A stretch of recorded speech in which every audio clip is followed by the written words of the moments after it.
वेदान्तद्वैसारदं श्रीशैलेशदया पात्रं धीभक्त्यादिगुणार्णवं यतीन्द्रप्रवणं वन्दे रम्यजामातरं मुनिं रामानुजदया पात्रं ज्ञानवैराग्यभूषणं श्रीमद्वेङ्कटनाथार्यं वन्दे वेदान्तदेशिकं लक्ष्मीनाथसमारम्भां नाथयामुनमध्यमाम् अस्मदाचार्यपर्यन्तां वन्दे गुरुपरम्परां यो नित्यमच्युतपदाम्बुजयुग्मरुग्मव्यामोहदस्तनिधराणि गुणाय वेदे अस्मद्गुरोर्भगवतो चिरैकसिद्धोः रामानुजस्य चरणौ शरणं प्रपद्ये मातापिताय तयस्सनिया विभूतिः सर्वं यदेव नियमेन मदन्मयानाम् आद्यस्य नः कुलपतेरुकुलाभिरामं श्रीमत्तदङ्घ्रिप्रणमानो भूतं सरश्च मादाह्वयभट्टनाथ श्रीभक्तिसारकुलशेखरयोगिवाहान् भक्ताङ्घ्रिरेणुवरकालयेन्द्रकृष्णान् श्रीमत्परामृतमुनिं प्रणतोऽस्मि नित्यं वेङ्कटाद्रिसंस्थानं ब्रह्माण्डे नास्ति किञ्चन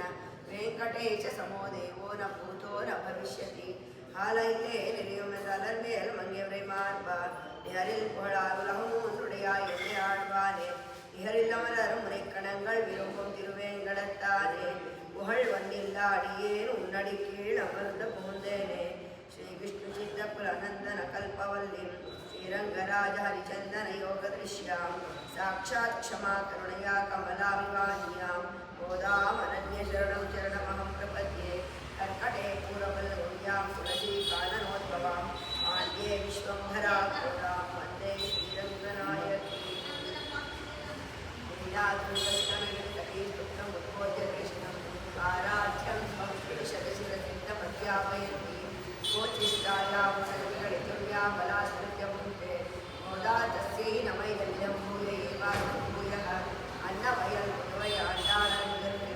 अन्नतिरुपावै वरवैं செய்யார்வாடி கொடுத்தாள் மாலை பூமாலை சூடி கொடுத்தாளை சொல்லு சூடி கொடுத்த சுடர் கொடியே தொல்பாவை ஆடி வல்லவல்லவல் வளையாய் நாடி நீவே எங்கடவர் கெட்டை மாத்தம் நாங்கடவா வண்ணமேனன்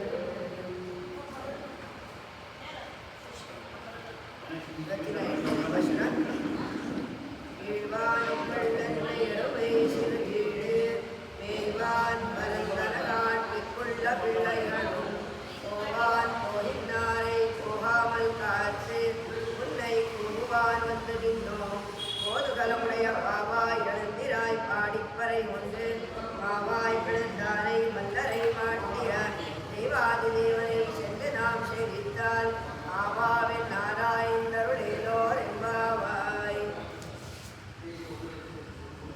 ಇವತ್ತಿನ ಭಾಷಣದಲ್ಲಿ ಗೋದೆ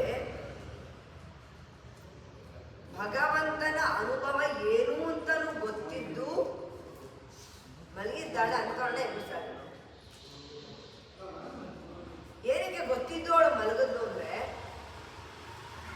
ಭಗವಂತ ಎಲ್ಲೋ ಹೇಳಿದ ನೆನಪು, ನನ್ನನ್ನ ಎಷ್ಟು ಭಕ್ತರು ಇಷ್ಟಪಡ್ತಾರೋ ನಾನು ಅವ್ರನ್ನ ಇಷ್ಟಪಡ್ತೀನಿ, ನೋಡೋಣ ಅದನ್ನ ಹಿಂಗೆ ಪರೀಕ್ಷೆ ಮಾಡೋಣ, ನಿಜಾನ ಆ ಮಾತು ಒಂದು ಕೌತೂಹಲ ಅವಳಿಗೆ. ಆ ಕುತೂಹಲಕ್ಕೋಸ್ಕರ ಅವಳು ಇನ್ನೂ ಮಲಗಿದ್ದಾಳೆ.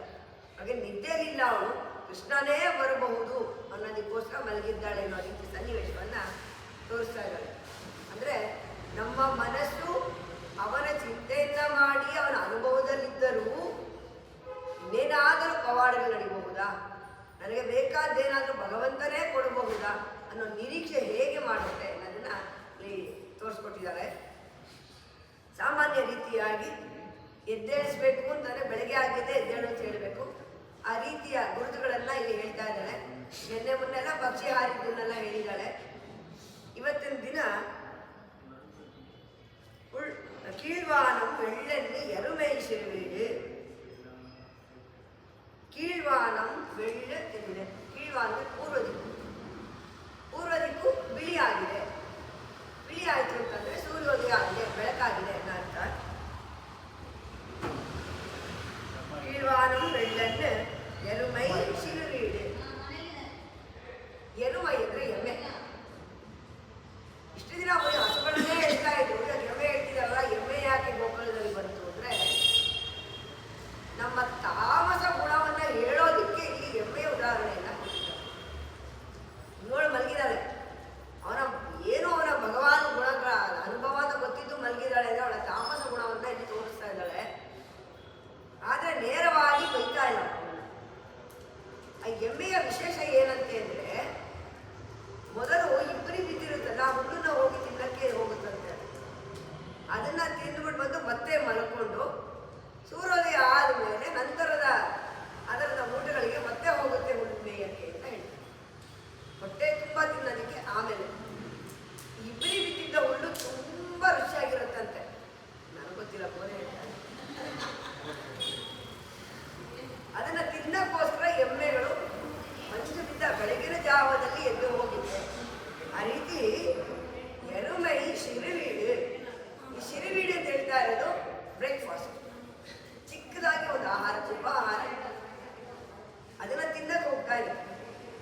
ಆ ರೀತಿಯಾದ ಹುಲ್ಲನ್ನ ತಿನ್ನಕ್ಕೆ ಹೋಗ್ತಾ ಇದೆ.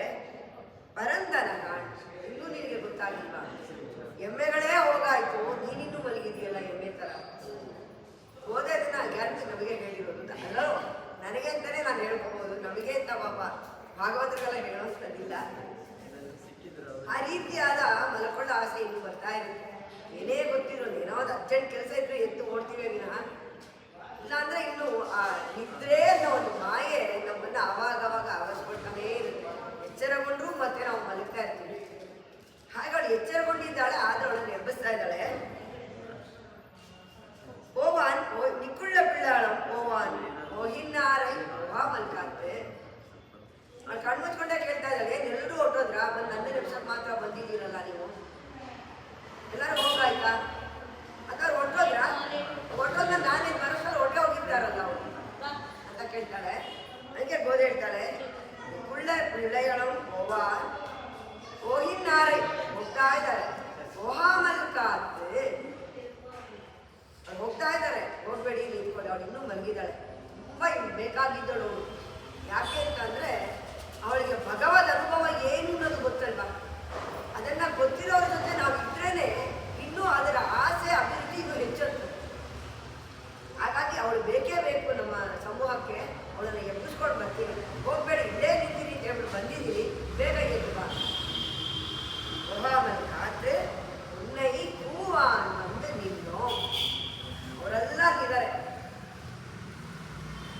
5 ಲಕ್ಷ ಜನಗಳಂತೆ ಗೋಪಿಕಾಸಿ ಅವರೆಲ್ಲ ಇದ್ದಾರೆ. ನಾವು ಇಷ್ಟು ಜನ ಮಾತ್ರ ನಿನ್ನ ಕರ್ಕೊಂಡು ಹೋಗೋಣ ಅಂತ ಬಂದಿದ್ದೀವಿ. ಉನ್ನೈ ಹೂವಾನ್ ಬಂದು ನಿನ್ನೋ ಕೋದುಗರ ಮುಳೆಯ ಪಾವಾಯಿ ಅಂತ. ಇಲ್ಲಿ ಪಾವಾಯಿ ಅಂದ್ರೆ ಮುದ್ದಾದ ಗೊಂಬೆ ರೀತಿ ಇರುವವರು. ಇಲ್ಲಿ ಅವಳೆಲ್ಲ ಬೈತಾ ಇಲ್ಲ, ಯಾಕೆಂದ್ರೆ ಅವಳು ಮಲಗಿಲ್ಲ ಅವಳು. ಮತ್ತೆ ಕೃಷ್ಣ ಬಂದು ನನ್ನನ್ನೇ ಕರ್ಕೊಂಡು ಹೋಗೋದೇನೋ, ಅವನೇ ಬರ್ಬೋದು ಅನ್ನೋದು ಕುತೂಹಲದಲ್ಲಿ ಕಾಯ್ತಾ ಇದ್ದಾಳು. ಹಾಗಾಗಿ ಅವಳನ್ನ ಕುತೂಹಲ ಉಳ್ಳಂತಹ ಮುದ್ದಾದ ಗೊಂಬೆಯಂತ ಇರುವಳು ಸುಂದರಾಂಗಿ ಅಂತ ಕರೀತಾ ಇದ್ದವಳು. ಕೋದುಗಲ ಒಡೆಯ ಪಾವಾಯಿ ಎಳಂದಿರಾಯ್, ಎದ್ದೇಳು ಆಡಿ ಪರೆಯುಕೊಂಡು. ಇವತ್ತು ಯಾರ್ಯಾರು ಹೇಳ್ತಾ ಇದ್ದಾಳೆ? ಮಾವಾಯಿ ಬೆಳಂದಾನೈ. ಮತ್ತೆ ಅದೇ ರೀತಿ ಮಾವಂದ್ರೆ ಕುದುರೆಯ ಬಾಯನ್ನ ಸೀಳಿದವನು.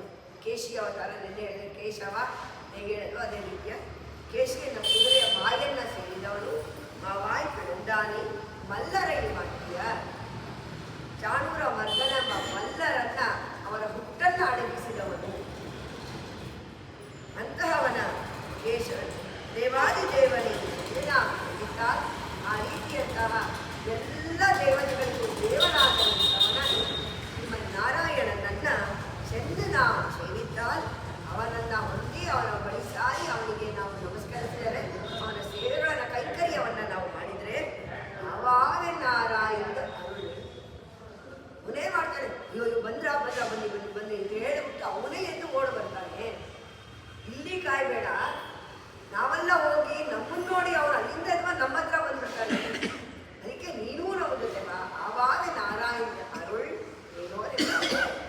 ನೀನು ಆ ರೀತಿಯಾಗಿ ಬಂದರೆ ನಮ್ಮ ಈ ವ್ರತ ತುಂಬ ಚೆನ್ನಾಗಿ ನಡೆಯುತ್ತೆ. ಯಾಕೆಂದರೆ ನೀವು ಅವನ ಅನುಭವವನ್ನು ಉಳ್ಳವರು, ನೀವು ನಮ್ಮ ಸಮೂಹದಲ್ಲಿ ಅಂತ ಗೋದಲ್ಲಿ ಕರೀತಾ ಇದ್ದಾರೆ.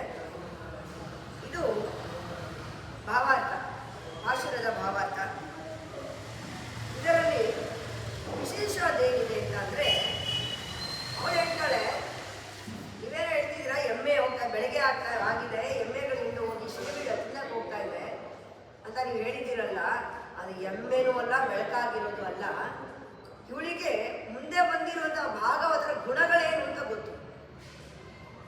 ಈಗ ನನ್ನಲ್ಲಿರೋ ಗುಣ ಇನ್ನೊಬ್ಬರಲ್ಲಿ ಇರುತ್ತೆ ಅನ್ನೋದು ಸಾಮಾನ್ಯವಾಗಿ ಭಾಗವತರಲ್ಲಿ ಇರುವಂತಹ ಒಂದು ವೈಶಿಷ್ಟ್ಯ. ಅದಕ್ಕೆ ನೋಡಿ, ಯಾರಾಗಿ ಎಲ್ಲರೂ ಇಬ್ಬರೂ ನಮಸ್ಕಾರ ಮಾಡ್ತಾರೆ ಅಂತ.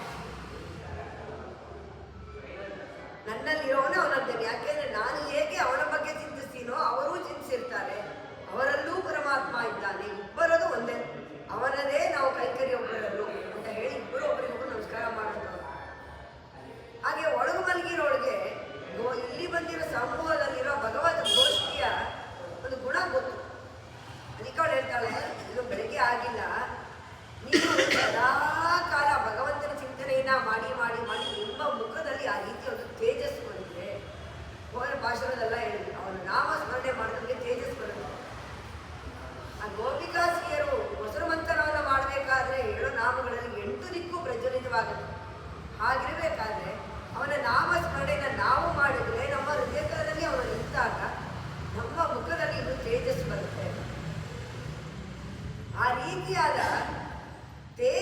ಬಂದು ನೀವು ಕೃಷ್ಣನ ಹತ್ರ ಹೋಗ್ಬೇಕಪ್ಪ, ಯಾವಾಗ ಬೆಳಗಾಗುತ್ತೆ ಯಾವಾಗ ಬೆಳಗಾಗುತ್ತೆ ಅಂತ ಕಾಯ್ತಾ ಕಾಯ್ತಾ ಕಾಯ್ತಾ ಪೂರ್ವ ದಿಕ್ಕನ್ನೇ ನೋಡ್ತಿದ್ದೀರಲ್ವಾ, ನಿಮ್ಮ ಮುಖದ ತೇಜಸ್ಸು ಆ ಪೂರ್ವ ದಿಕ್ಕಿಗೆ ಹೋಗಿದೆ, ಇನ್ನು ಬೆಳಗಾಗಿಲ್ಲ ಅಂತ ಹೇಳ್ತಾಳು.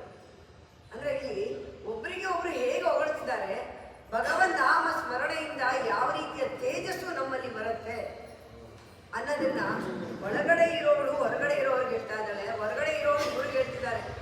ಆ ರೀತಿಯ ನಿಮ್ಗೆ ತೇಜಸ್ಸಿದೆ, ಎದ್ದು ಬಾ ಬೇಗ, ಕುತೂಹಲ ಬೇಡ, ಅವನೇ ಬರ್ತಾನೆ, ಕುತೂಹಲ ಬೇಡ, ಎದ್ದು ಬಾ ಅಂತ ಕರೀತಾ ಇದ್ದಾಳೆ. ಆ ರೀತಿಯಾದ ಬೆಳಕು ಪೂರ್ವ ದಿಕ್ಕಲ್ಲಿ ಉಂಟಾದಾಗ ಕತ್ತಲೆ ಗುಂಪಾಗಿ ಪಕ್ಕಕ್ಕೆ ಹೋಗುತ್ತೆ, ಕತ್ತಲೆ ಪಕ್ಕಕ್ಕೆ ಹೋಗುತ್ತೆ. ಹೇಗೆ ಅಂತಂದ್ರೆ ನಾವು ತುಂಬಾ ಕತ್ತಲೆಯಿಂದ ಹೋಗ್ತಾ ಇದ್ದಾಗ ಕಾರ್ನಲ್ಲಿ ದೊಡ್ಡದಾಗಿ ಆ ಹೆಡ್ಲೈಟನ್ನು ಹಾಕಿದ್ರೆ ಆ ಕತ್ತಲೆ ತುಂಬಾ ಮುಖ್ಯವಾಗಿ ಕಾಣುತ್ತೆ. ಆ ರೀತಿಯಾಗಿ ನಿಮ್ಮ ಮುಖದ ತೇಜಸ್ಸಿಂದ ಪೂರ್ವ ದಿಕ್ಕು ತೇಜಸ್ಸಿಂದ ಹೊಡಿತಾ ಇದೆ, ಬೆಳ್ಳಗಾಗಿದೆ.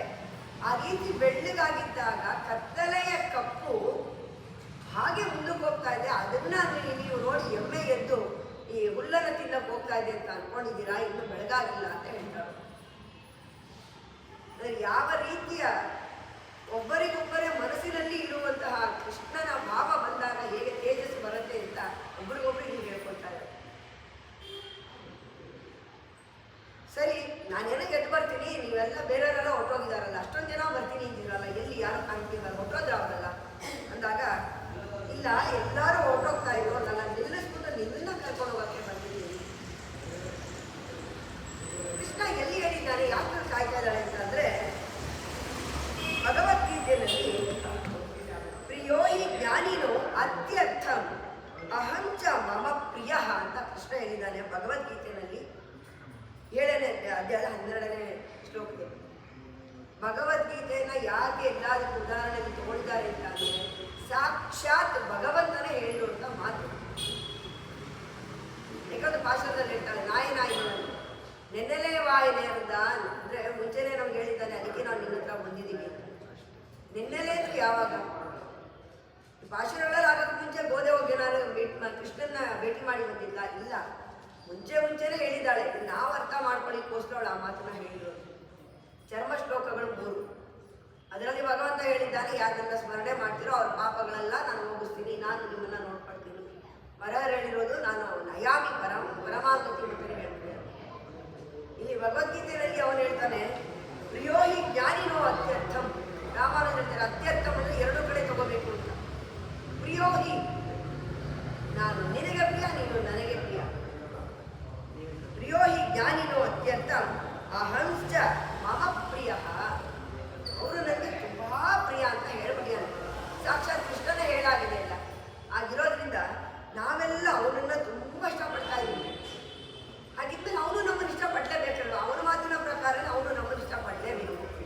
ಹಾಗಾಗಿ ಇಲ್ಲಿ ಕೂತು ಕುತೂಹಲದಿಂದ ಅವನನ್ನ ಕಾಯೋದು ಬೇಡ, ನಾವು ಅಲ್ಲೇ ಹೋಗಿ ನೋಡೋಣ ಅಂತ ಗೋದೆ ಅವ್ರಿಗೆ ಹೇಳ್ತಾ ಇದ್ದಾಳೆ. ಹೇಗೆ ಬರ್ತಾನೆ ಭಗವಂತ? எழுந்து மோதுகரவுடைய பாவாய் எழுந்திராய் பாடிப்பறையொண்டு மாவாய் ಬೆಳೆದಾನೆ. ಕುದುರೆಯ ಕೇಶಿನ ಕುದುರೆ ಬಾಯನ್ನ ಸೀಳಿದವನು, ಜಗಜ್ಜಟ್ಟಿಗಳನ್ನೆಲ್ಲ ಮಣ್ಣು ಮುಕ್ಕಿಸಿದವನು, ಅವನ್ನೆಲ್ಲ ಸೋಲಿಸಿದವನು. ಕಂಸ ಚಾಣೂರ ಮದ್ದನ ಮಲ್ಲ ಇಬ್ರು, ಚಾಣೂರ ಮಲ್ಲ ಇಬ್ರು ಮಲ್ಲರನ್ನ ಅವನು ರಾಜರನ್ನ ಸಾಕ್ತಾರೆ. ಆವಾಗ ರಾಜರ ಎದುರಲ್ಲಿ ಆ ರೀತಿಯ ಒಂದು ಸ್ಪರ್ಧೆಗಳು ನಡೀತಾ ಇತ್ತು. ಈಗಲೂ ದಸರಾದಲ್ಲಿ ನಡೆಯುತ್ತೆ ಅಂತ ಹೇಳ್ತಾರೆ.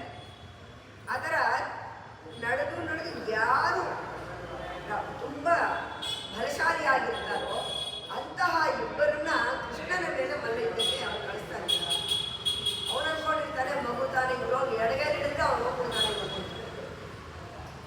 ಕಳ್ಸೋದು ಯಾವ ರೀತಿ ಅಂತ ಅಂದ್ರೆ, ಅವನ ಮಂತ್ರಿಯನ್ನ ಕಳಿಸ್ತಾನೆ, ಕೃಷ್ಣನ್ನ ಕರ್ಕೊಂಬ, ನನ್ನ ತಂಗಿ ಮಗ ಅಲ್ಲ, ಕೃಷ್ಣನ್ ಕರ್ಕೊಂಬ. ಏನಕ್ಕೆ ಅಂತಂದ್ರೆ, ಆಯುಧ ಪೂಜೆಯನ್ನ ಅವನು ಮಾಡ್ತಾ ಇದ್ದಾನೆ ಕಂಸ, ಅದಕ್ಕೋಸ್ಕರ ನೀವು ನನ್ನ ಕರಿತಾ ಇದ್ದಾನೆ ಬಾ ಅಂತ ಹೇಳ್ಬಿಟ್ಟು ಅವನು ಬಂದು ಕರ್ಕೊಂಡು ಹೋಗ್ತಾನೆ. ಅಲ್ಲಿ ಹೋಗ್ತಾ ಇರೋಂಗೆ ಮೊದಲನೇದಾಗಿ ಆನೆಯನ್ನು ಬಿಡ್ತಾನೆ, ಮದಗಜವನ್ನ ಬಿಡ್ತಾನೆ. ಅದರ ಸಂಹಾರವನ್ನ ಮಾಡ್ತಾನೆ ಕೃಷ್ಣ. ನಂತರ ಅಲ್ಲಿ ಹೋದಾಗ ಇವರು ಮಲ್ಲರನ್ನ ಬಿಡ್ತಾನೆ, ಅವರನ್ನೂ ಅವನು ಸಾಯಿಸ್ತಾನೆ.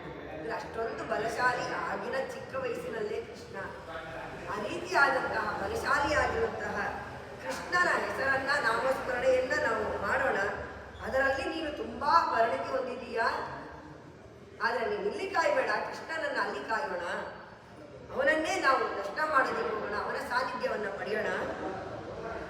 ದೇವಾದಿ ದೇವರೇ ನಾವು ಹೇಳಿದ್ದ ಎಲ್ಲ ದೇವತೆಗಳಿಗೂ ಒಡೆಯನಾದವನು ದೇವಾದಿ ದೇವ. ಅವನ ಬಳಿ ಸಾರಿ ಹೋಗಿ ಅವನ ಕೈಕರ್ಯವನ್ನ ನಾವು ಮಾಡಿದ್ರೆ ಆವಾವೆನ್ನರಾಯಂದು ಇವಾಗ ನೀವೇ ಬಂದ್ರ ಬನ್ನಿ ಬನ್ನಿ ಬನ್ನಿ. ಈಗ ಹೇಗೆ ನಮಗೆ ಯಾರು ಮನೆಗೆ ತುಂಬಾ ಬೇಕಾದವ್ರ ಮನೆಗೆ ಬಂದಿದ ತಕ್ಷಣ ಅವ್ರು ಬರೋದೇ ನಮಗೆ ಗೊತ್ತಿರಲ್ಲ, ತಕ್ಷಣ ಬರ್ತಾರೆ. ಒಳಗಡೆ ಹೇಗೆ ಓಡ್ ಬರ್ತೀವಿ ನಾವು, ಅಯ್ಯೋ ಬಂದ್ರ ಬನ್ನಿ ಬನ್ನಿ ಬನ್ನಿ ಬನ್ನಿ ಅಂತ ಓಡೋಗ್ತೀವಿ. ಆ ರೀತಿಯಾಗಿ ಕೃಷ್ಣ ಬಂದು ನಮ್ಮನ್ನ ಬಂದು ಕರೀತಾನೆ, ಕರ್ಕೊಂಡು ಹೋಗ್ತಾನೆ ನಮ್ಮ ಸಾನ್ನಿಧ್ಯಕ್ಕೆ, ಬನ್ನಿ ಅಂತ ಕರೀತಾನೆ.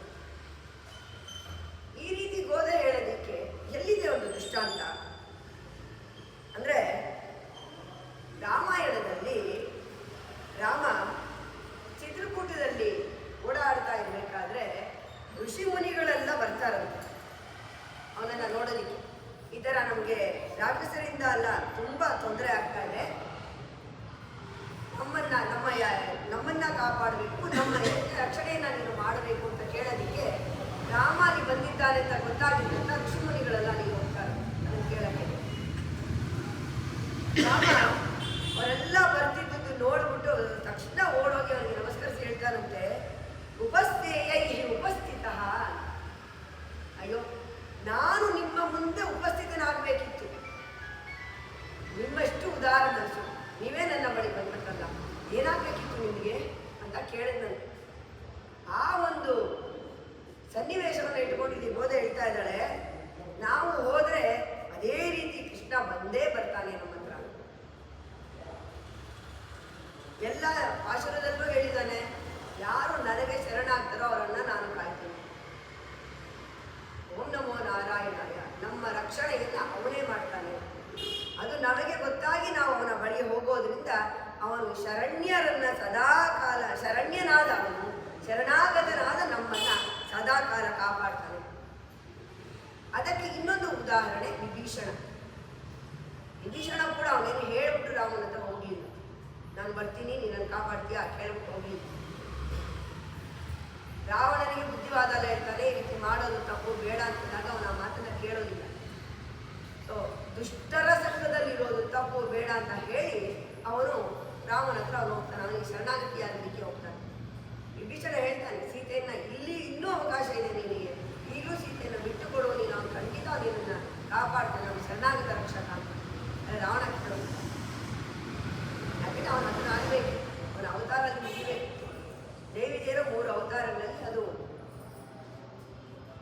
ಆಗ ವಿಭೀಷಣ ರಾಮನಲ್ಲಿ ಹೋಗ್ತಾನೆ, ಅವನಿಗೆ ಶರಣಾಗತಿ ಆಗ್ತಾನೆ. ಅದನ್ನೇ ವಿಭೀಷಣ ಶರಣಾಗತಿಯ ಒಂದು ಚರ್ಮಶ್ಲೋಕ. ಸಕೃದೇವ ಪ್ರಪನ್ನಾಯ ತವಾಸ್ಮೀತಿ ಚ ಯಾಚತೆ ಅಭಯಂ ಸರ್ವಭೂತೇಭ್ಯೋ ದದಾಮಿ ತದ್ವ್ರತಂ ಮಮ ಅಂತ ಹೇಳ್ತಾನೆ ರಾಮ.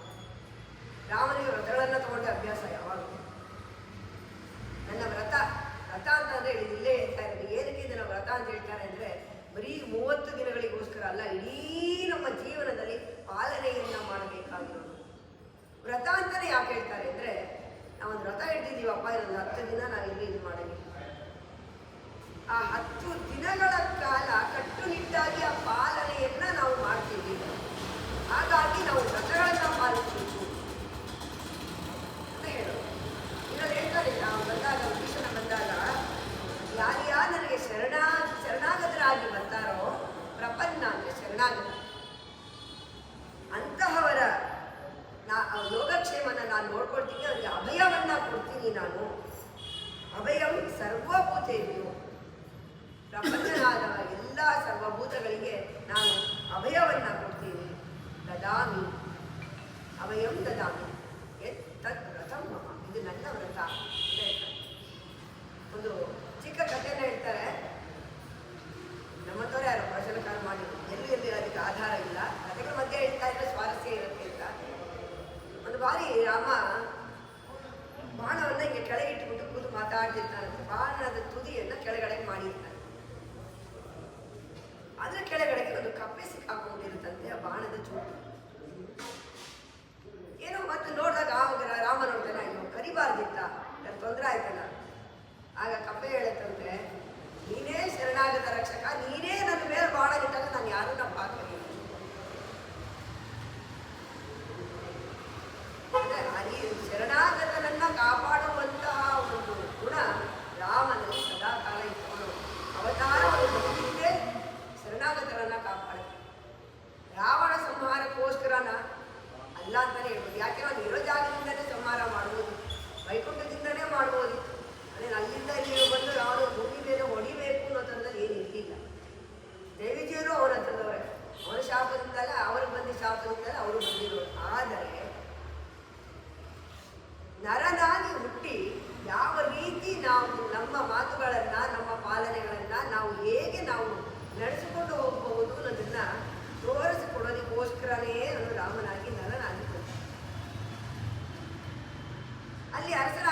ಕಮ್ಮಿ ಹೇಳ್ತಾ ಇದ್ದೀನಿ. ಯಾಕೆ ಅಂತಂದರೆ ಈ ಪಾಶುರವನ್ನು ನಮ್ಮಾಳ್ವಾರರಿಗೆ ಗೋದೆ ಕೊಡ್ತಾ ಇದ್ದೀನಿ.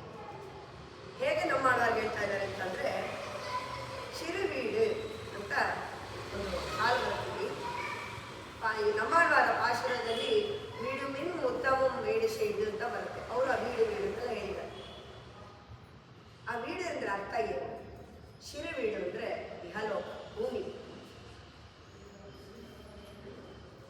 ಮೇವಾನ್ ಪರಂದನವಾನ್ ಮಿಕ್ಕುಳ್ಳ ಪಿಳ್ಳೆಗಳು ಬಂದಾಗ ಅಲ್ಲಿ ಪೆರಿವೀಡು ಅಂತ ಇನ್ನೊಂದು ಹೇಳ್ತಾರೆ. ಪೆರಿವೀಡು ಅಂದರೆ ವೈಕುಂಠ, ಇಹಲೋಕ, ಪರಲೋಕ. ನಮ್ಮವರು ಹೇಳಿರೋದೇ ಅದನ್ನು. ಶಿರಿವೀಡು ಅಂದರೆ ಇಲ್ಲಿ ಅವನನ್ನ ನಾವು ಸ್ಮರಣೆಯನ್ನ ಮಾಡಿದ್ರೆ ಪೆರಿವೀಡು ಅಂದರೆ ವೈಕುಂಠ ಈಸಿಯಾಗಿ ಸುಲಭವಾಗಿ ನಮಗೆ ದೊರೆಯುತ್ತೆ ಅನ್ನೋದನ್ನು ಅವರ ಪಾಠಗಳನ್ನೆಲ್ಲ ಹೇಳಿದ್ದಾರೆ. ಹಾಗಾಗಿ ವೀಡಿನ ಪದವನ್ನು ತಗೊಂಡು ಅವರಿಗೆ ಈ ಪಾಶುರವನ್ನು ಸಮರ್ಪಣೆ ಮಾಡಿದ್ದಾರೆ. ನಮ್ಮಾಳ್ವಾರು ಅಂತ ಶುರು ಮಾಡುವಾಗಲೇ ಅವರ ಶಿಷ್ಯರಾದ ಮಧುರಕವಿ ಆಳ್ವಾರ್ ಅಂತಾನೆ ನಾವು ಪ್ರಾರಂಭಿಸಬೇಕು. ನಾನು ಮೊನ್ನೆಲ್ಲ ಹೇಳ್ತಾ ಇದ್ದೆ, ಪ್ರಪತ್ತಿ ಎನ್ನುವುದು ಹೇಗಿರಬೇಕು. ಪ್ರಪತ್ತಿ ನಾವು ಸಂಪೂರ್ಣವಾಗಿ ನಾವು ಇಲ್ಲಿ ನೋಡಬೇಕು ಅಂತಂದ್ರೆ ಮಧುರಕವಿ ಆಳ್ವಾರ್. ಬೇರೆ ಮಿಕ್ಕೆಲ್ಲ ಆಳ್ವಾರು ಭಗವಂತನ ಬಗ್ಗೆನೇ ಅವರ ಶ್ರೀ ಸೂಕ್ತಿಯನ್ನೆಲ್ಲ ಬರ್ತಾರೆ. ಮಧುರಕವಿ ಆಳ್ವಾರ್ ಅವರ ಹೆಸರೇ ಮಧುರ ಕವಿ ಆಳ್ವಾರ್. ತಮಿಳಿನ ಕವಿ, ಮಧುರ ಕವಿ. ತುಂಬ ಮಧುರವಾದ ಕವಿತೆಗಳನ್ನು ಬರಿತಾ ಇದ್ರಂತೆ. ಅದಕ್ಕೆ ಅವರಿಗೆ ಮಧುರ ಕವಿ ಅಂತಲೇ ಅವರ ಹೆಸರು. ಅವರಿಗೆ ಗುರುಗಳಾದವರು ನಮ್ಮಾಳ್ವಾರ್. ಆಶ್ರಯ ನಮ್ಮಾಳ್ವಾರ್ದಾಗಿದ್ದರಿಂದ ಮೊದಲು ಅವರ ಪರಿಚಯವನ್ನು ಕೊಡ್ತೀನಿ. ಮೊದಲು ಆಚಾರ್ಯರ ಪರಿಚಯ. ಆಳ್ವಾರ್ ತಿರುನಗರಿಯಿಂದ, ತಿರುನಲ್ವೇಲಿ ಹತ್ರ ಅಲ್ಲಿ ತಿರುಕೋಳೂರಲ್ಲಿ ಅವರು ಹುಟ್ಟಿದ್ದು. ದ್ವಾಪರ ಯುಗದ ಅಂತ್ಯ ಹೇಳ್ತಾ ಇರ್ತೀನಿ. ಸ್ವಲ್ಪ ಮುಂಚೆ ಹುಟ್ಟಿದ್ರೆ ನಾನು ಕೃಷ್ಣನನ್ನು ನೋಡಬಹುದಿತ್ತು. ಅಲ್ಲಿ ಆಳ್ವಾರ್ ತಿರುನಗರಿನಲ್ಲಿ ಒಂದು ದೇವಸ್ಥಾನದ ಮರದ ಕೊಟ್ರೆ ಅಷ್ಟೇ ಸಾಕು. ಈಗ ಕತೆ ಮುಂದೆ ಹೋದಾಗ ಅದು ಅಲ್ಲಿಗಲ್ಲಿ ಮತ್ತೆ ಕನೆಕ್ಟ್ ಆಗೋದಕ್ಕೆ ಹೇಳಿದ್ದು. ಶಿಷ್ಯ ಆಚಾರ್ಯ ಇಬ್ಬರಲ್ಲೂ ಹೋಗ್ತಾ ಇರ್ಬೇಕು. ಇಲ್ಲಿ ದೇವಸ್ಥಾನದ ಕೊಠಡಿಯಲ್ಲಿ ಒಂದು ಮಗು ಹೋಗಿ ಸೇರುತ್ತೆ. ಹೇಗೆ ಸೇರುತ್ತೆ ನಂತರದ ಕಥೆಯಲ್ಲಿದೆ. ಅವರನ್ನ ನೋಡಿಕೊಂಡು ಈ ಮಧುರಕವಿ ಆಳ್ವಾರರು ಚಿತ್ತಿರೆ ಮಾಸ ಚಿತ್ತಾ ನಕ್ಷತ್ರದಲ್ಲಿ ಹುಟ್ಟಿದ್ದವರು. ತಿರುಕೋಳೂರಿನಲ್ಲಿ, ತಿರುಕೋಳೂರು ಒಂದು ದಿವ್ಯ ದೇಶ, ಅಲ್ಲಿ ಹುಟ್ಟಿದ್ದು ಅವರು. ಇದೆ ಒಳ್ಳೆ ಮಧುರವಾದ ಕವಿತೆಗಳನ್ನು ಬರೀತಾ ಇದ್ರು. ಹಾಗಾಗಿ ಅವರಿಗೆ ಮಧುರ ಕವಿ ಆಳ್ವಾರ್ ಅಂತ ಹೆಸರು. ಅವರಿಗೆ ಎಲ್ಲ ದಿವ್ಯ ದೇಶ ಯಾತ್ರೆಗಳನ್ನೆಲ್ಲ ಮಾಡುವಂಥ ಒಂದು ಅಭ್ಯಾಸ. ಎಲ್ಲ ಕಡೆ ದಿವ್ಯ ದೇಶ ಯಾತ್ರೆಗಳನ್ನು ಅವ್ರು ಮಾಡ್ತಾ ಇದ್ರು. ಹಾಗೆ ಯಾತ್ರೆಗಳನ್ನ ಮಾಡ್ತಾ ಒಂದು ಬಾರಿ ಅಯೋಧ್ಯೆಗೆ ಹೋಗಿರ್ತಾರೆ. ಅಯೋಧ್ಯೆಯಲ್ಲಿದ್ದಾಗ ಒಂದು ಪೂರ್ವ ದಿಕ್ಕಿನಲ್ಲಿ ಪ್ರಕಾಶಮಾನವಾದ ಒಂದು ಬೆಳಕು ಕಾಣುತ್ತೆ. ಯಾವ ಈ ರೀತಿ ಇದೆ? ಕ್ರಿಸ್ಮಸ್ಗೋಸ್ಕರ ಈ ಕಥೆ ಹೇಳ್ತಾ ಇದ್ದೀನಿ ಅಂತಲೇ ಅನ್ಕೋಬಹುದು. ಯಾಕೆಂದ್ರೆ ಅದು ಇದೇ ಥರ ನಮ್ಮ ಕಥೆನೇ ಅವ್ರದ್ದು ಅನ್ನೋದಕ್ಕಿದು. ಒಂದು ಪ್ರಕಾಶವಾದ ಒಂದು ಬೆಳಕು ಕಾಣುತ್ತೆ. ಅದೇನದು ಅಂತ ಹೇಳಿ ಅಲ್ಲಿ ನೋಡ್ತಾ ಅದನ್ನೇ ಅನುಸರಿಸಿ ಹೋಗ್ತಾ ಇದ್ದಾಗ ಆ ಬೆಳಕು ಬಂದು ಇಲ್ಲಿ ಆಳ್ವಾರ್ ತಿರುನಗರಿ ಜಾಗದಲ್ಲಿ ನಿಲ್ಲಿತು. ಹಾಗಿದ್ರೆ ಇಲ್ಲೇ ಏನೋ ವಿಶೇಷ ಇರಬಹುದು. ಹೇಗೆ ಬೆಳಕು ಕಾಣ್ತಿತ್ತಂದ್ರೆ ಬೆಳಗ್ಗೆ ಹೊತ್ತು ಕಾಣಲ್ವಲ್ಲ. ಅವರು ಆಗಿನ ಕಾಲದಲ್ಲಿ ನಡ್ಕೊಂಡೆ ಇದ್ದಿದ್ದು ಅಯೋಧ್ಯೆಯಲ್ಲಿ. ಅಲ್ಲಿವರೆಗೆ ಕಂಡಿದ್ದ. ಅಲ್ಲಿಂದ ತಮಿಳುನಾಡು ಆಳ್ವಾರ್ ತಿರುನಗರಿಗೆ ಬಂದಿದ್ದು, ತಿರುನಲ್ವೇಲಿ ಹತ್ರ. ಬೆಳಗಿನ ಜಾವ ಅಲ್ಲಿ ಭಗವಂತನ ಕೈಂಕರ್ಯಗಳಲ್ಲಿ ಇದೆಲ್ಲ ಮಾಡಿ ಅಲ್ಲಿ ವಿಶ್ರಾಂತಿ ತಗೊಳ್ಳೋದು, ಮತ್ತೆ ರಾತ್ರಿ ಆ ಬೆಳಕನ್ನು ಅನ್ವಯಿಸ್ಕೊಂಡೇ ನಡೆಯೋದು. ಆ ರೀತಿ ಮಾಡಿ ಬಂದಿರ್ತಾರೆ. ಇಲ್ಲಿ ಬಂದು ನೋಡಿದಾಗ ಅಲ್ಲಿ ನಿಂತಾಗ ಅವ್ರಿಗೆ ಏನು ವಿಶೇಷ ಏನು ಅಂತ ಅಲ್ಲಿನ ಜನಗಳನ್ನ ಕೇಳ್ತಾರೆ. ಆವಾಗ ಅಲ್ಲಿ ಜನಗಳು ಹೇಳ್ತಾರೆ, ಒಂದು ಸುಮಾರು 16 ವರ್ಷಗಳ ಹಿಂದೆ ಒಂದು ಮಗು ಈ ಗುಣಸೆ ಮರದ ಕೊಡ್ರೆಯಲ್ಲಿದೆ. ಅದು ಇಲ್ಲಿನ ವಿಶೇಷ. ಅವಾಗ ಅದನ್ನ ಏನು ಅಂತ ತಿಳ್ಕೊಳ್ಳೋದಕ್ಕೋಸ್ಕರ ಅವ್ರು ಕೊಡ್ತಾರೆ. ಅದೇನಂತಂದ್ರೆ ತಿರುಕುರುಹೂರ್ ಮಾರನ್. ಈ ಆಳ್ವಾರ್ ತಿರುನಗರಿ ಏನು ಹೇಳ್ತಂದ್ರೆ ತಿರುಕುರುಹೂರ್ ಅಂತ ಹೇಳ್ತಾರೆ. ತಿರುಕುರುಹೂರ್ ನಂಬಿ ಆ ದೇವಸ್ಥಾನ. ತಿರುಕುರುಹೂರ್ ಮಾರನ್ ಮತ್ತೆ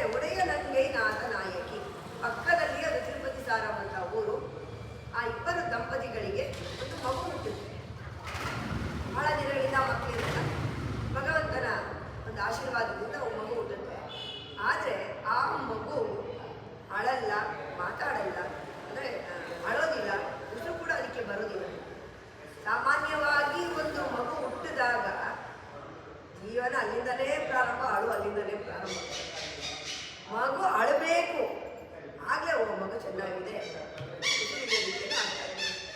ಅಳ್ಳಿಲ್ಲ ಮಗು, ಅದನ್ನ ಆ ಉಸಿರು ಏನು ಬರುತ್ತೆ, ಮೊದಲನೇ ಉಸಿರು ಏನು ಬರುತ್ತೆ ಅದನ್ನ ಶಠ ಅಂತ ಕರೀತಾರೆ. ಯಾಕಂದ್ರೆ ಶಠಗೋಪ ಶಠಾರಿ ಅಂದ್ರೆ ಆ ಉಸಿರನ್ನೇ ಗೆದ್ದವರವರು ಅನ್ನೋದು ಅರ್ಥ. ಲೌಕಿಕವಾಗಿ ಬೇಕಾದಂತೆ ಏನು ಉಸಿರಿದೆ ಅದನ್ನೇ ಗೆದ್ದವರು. ಆಮೇಲೆ ನಂತರದಿಂದ ತಾಯಿ ಹತ್ರ ಸ್ತನಪಾನ ಕೂಡ ಮಾಡೋದಿಲ್ಲ. ಇವ್ರಿಗೆ ಏನಾಗಿದೆ ಮಗುಗೆ, ಆ ರೀತಿಯಾದ ಮಗುಗೆ ನೋಡೋದಕ್ಕೆ ಗಾಬರಿ ಆಗಿದೆ. ಏನು ಮಾಡೋದಾಗ ದಂಪತಿಗೆ ಯಾರು ಹೇಳ್ತಾರೆ, ಪಕ್ಕದಲ್ಲೇ ಒಂದು ಆದಿತ್ಯರ ದೇವಸ್ಥಾನ ಇದೆ ತಿರುಪೂರು ಅಂತ, ಅಲ್ಲಿ ಹೋಗಿ ಅಲ್ಲಿ ದೇವರ ದರ್ಶನ ಮಾಡಿದ್ರೆ ನಿಮ್ಮ ಏನಿದೆ ತೊಂದರೆ ಅದು ಪರಿಹಾರ ಸಿಗುತ್ತೆ. ಆ ಇಬ್ಬರು ದಂಪತಿಗಳಲ್ಲಿ ಹೋಗ್ತಾರೆ. ಆ ದೇವಸ್ಥಾನದ ಹತ್ರ ಹೋಗ್ತಾ ಇರಂಗೇನೆ ಏನಾಗುತ್ತೆ ಅಂದ್ರೆ ಆ ಮಗು ತಾಯಿಯ ಕೈಯಿಂದ ಕೆಳಗೆ ಬಂದು ಅಂಬೆಗಾಲು ಇಟ್ಕೊಂಡು ಹೋಗಿ ಅದು ಹುಣಸೆ ಮರದ ಕೊಟ್ರೆಯಲ್ಲಿ ಎದುರಿಗೆ ಆ ದೇವಸ್ಥಾನದ ಪಕ್ಕದಲ್ಲೇ ಹುಣಸೆ ಮರ ಇವತ್ತಿಗೂ ಇದೆ. ಅದ್ರ ಒಳಗೆ ಸೇರುತ್ತಂತೆ. ಸರಿ, ಅಲ್ಲೇ ಇರುತ್ತೆ. ಅದನ್ನ ಹೇಗೆ ಏನು ಮಾಡ್ಬೇಕು ಅಂತ ಗೊತ್ತಿಲ್ಲ, ಅಲ್ಲೇ ಯಾರು ಪಾಲನೆ ಮಾಡ್ತಾರೆ ಹಾಗೆ ಮಗು ಇರುತ್ತೆ. ಆ ವೃತ್ತಾಂತ ಇವರಿಗೆ ಗೊತ್ತಾಗುತ್ತೆ. ಹಾಗಿದ್ಮೇಲೆ ಆ ಮಗುವಿನಲ್ಲಿ ಏನು ವಿಶೇಷ ಇರಬಹುದು ಅಂತ ಹೇಳ್ಬಿಟ್ಟು ಹೋಗಿ ನೋಡಕ್ ಹೋಗ್ತಾರೆ. ಮೊದಲನೇದಾಗಿ ಅಷ್ಟು ವರ್ಷ ಆಗಿದೆ ಆ ಮಗು ಹೋಗಿ ಎಚ್ಚರವಾಗಿದೆಯಾ, ಅದಕ್ಕೆ ಜ್ಞಾನ ಇದೆಯಾ, ಏನು ಮಾಡ್ಬೋದು ಅಂತ ನೋಡೋಕ್ಕೋಸ್ಕರ ಏನು ಮಾಡ್ತಾರೆ, ಒಂದು ಕಲ್ಲನ್ನು ತೆಗೆದುಕೊಂಡು ಇನ್ನೊಂದು ಕಲ್ಲಿನ ಮೇಲೆ ಅದನ್ನು ಹಾಕ್ತಾರೆ. ಶಬ್ದ ಬಂತು ತಕ್ಷಣ ಆ ಮಗು ಅಲ್ಲಿ ಹಾಗೆ ಕಣ್ಣು ಬಿಟ್ಟು ನೋಡಿ ಅಲ್ಲಿಗೆ ಎಚ್ಚರವಾಗಿದೆ ಮಗು ಅಂತ ಅವ್ರಿಗೆ ಗೊತ್ತಾಗುತ್ತೆ. ಅಷ್ಟು ವರ್ಷಗಳಿಂದ ಹಂಗೆ ಇರಬೇಕಾದ್ರೆ ಯಾವುದಾದ್ರೂ ಒಂದು ವಿಶೇಷವಾದ ಶಕ್ತಿ ಇರಬೇಕು. ಅದನ್ನ ಅವರು ತಿಳ್ಕೊಳ್ಳಿಕ್ಕೋಸ್ಕರ ಏನು ಮಾಡ್ತಾರೆ ಅಂದರೆ ಒಂದು ಪ್ರಶ್ನೆಯನ್ನ ಕೇಳ್ತಾರೆ. ಅಲ್ಲಿ ನಿಂತು சிறியதின் வயிற்றில் பரியது பறிந்தால் ಎತ್ತೆ ತಿನ್ನು ಹೆಂಗೆ ಕಿಡಕು ಅಂತ ಕೇಳ್ತಾರೆ. ಒಂದು ಚಿಕ್ಕ ಇದರಲ್ಲಿ ಒಂದು ದೊಡ್ಡದಾಗ ಏನ್ ತಿನ್ನುತ್ತೆ ಏನ್ ಮಾಡ ಅಂದ್ರೆ ಈ ರೀತಿಯಾದ ಜ್ಞಾನ ಉಳ್ಳವರು ನೀವು ಒಳಗಡೆ ಇದ್ದೀರಾ. ನಿಮ್ಮ ಆಹಾರದಾಗಿ ಏನಾಗಿ ಈ ಸಾಮಾನ್ಯವಾದ ಈ ಒಂದು ಶರೀರಕ್ಕೆ ಆಹಾರಗಳೆಲ್ಲ ಬೇಕೇ ಬೇಕು. ಹಾಗಿರೋದ್ರಿಂದ ನೀವು ಹೆಂಗಿದ್ದೀರಾ ಅಂತ ಕೇಳೋದಕ್ಕೆ ಸಾರಿದ ನಂತರ ಕೇಳಿದ್ರು. ಶತತ್ತಿನ ವೈದ್ಯರು ಸಿರಿಯದು ಬೆರಿದಾಲ್ ಎತ್ತೆ ತಿನ್ನು ಹೆಂಗೆ ಕೆಳಿಕು ಅಂತ ಕೇಳ್ತಾರೆ. ಅಂದ್ರೆ ಜೀವನನು ಸಂಸಾರದ ಸುಖ ದುಃಖಗಳನ್ನೆಲ್ಲ ಅನುಭವಿಸ್ತಾ ಇರ್ತಾನೆ, ಅಲ್ಲೇ ಸಿಕ್ಕಾಕೊಂಡಿರ್ತಾನೆ. ಹಾಗಿರ್ಬೇಕಾದ್ರೆ ನೀವು ಹೇಗಿದ್ದೀರಾ, ಏನ ಬಾಲಕನ ಜ್ಞಾನವನ್ನು ಅರ್ಥ ಮಾಡ್ಕೋಬೇಕು ಅನ್ನೋಕ್ಕೋಸ್ಕರ ಕೇಳ್ತಾರೆ.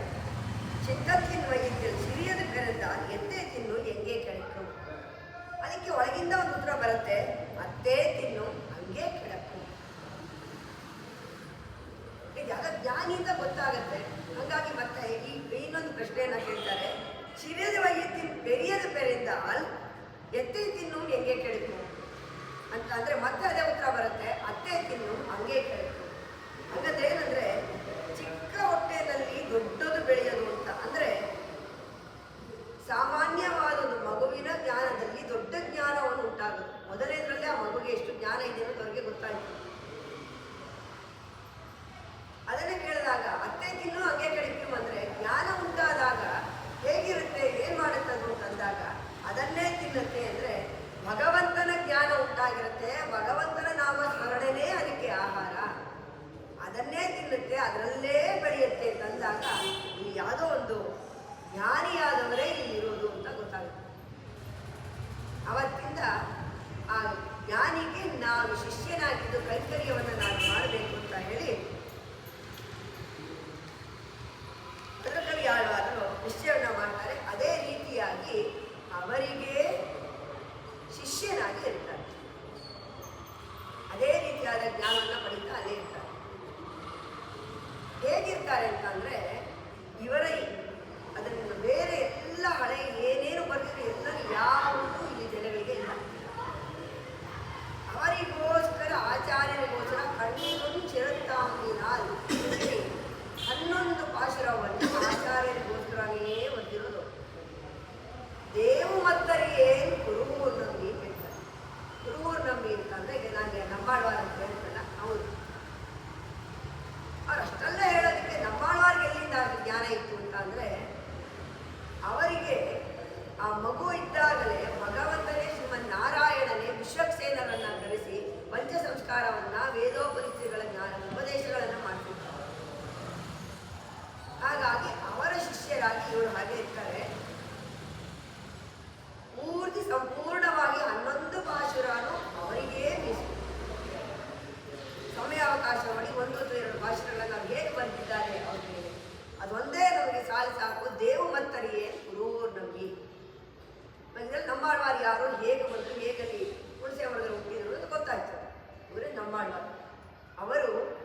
ಯಾವ ದಿವದೇಶಗಳಿಗೂ ಹೋಗಲಿಲ್ಲ.